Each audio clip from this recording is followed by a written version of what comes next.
tidbit to share for right around the corner, July 2025.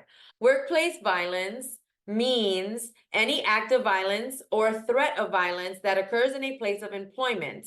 Workplace violence includes, but is not limited to, the threat or use of physical force against an employee that results in or has a high likelihood of resulting in injury, psychological trauma, or stress, regardless of whether the employee sustains an injury.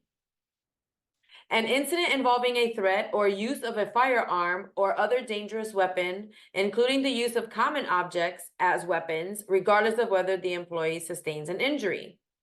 And here are the 4 workplace violence types. We have type 1. Type 1, which means workplace violence committed by a person who has no legitimate business at the work site and includes violent acts by anyone who enters the workplace or approaches workers with the intent to commit a crime. Type 2 violence. This means workplace violence directed at employees by customers, clients, students, and visitors.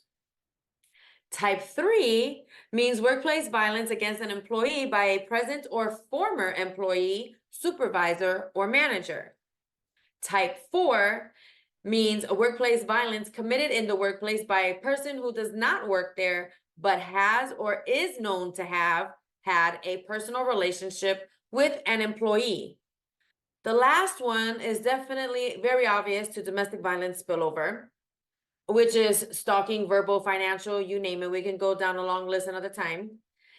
Type 3, where it's violence against an employee or staff from a prior employment.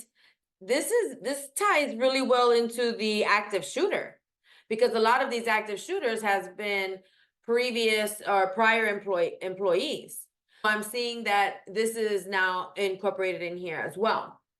Obviously, with the customers and students or visitors, those are the 4 types of violence. And think about that in all of the places that you just talked about, Tuha, as it relates while you're walking down the street. All of these businesses could potentially have a crime committed. Now, with plans in place and training to be had, there's a lot more preventative measures that can be taken, and the response can really help expedite the recovery.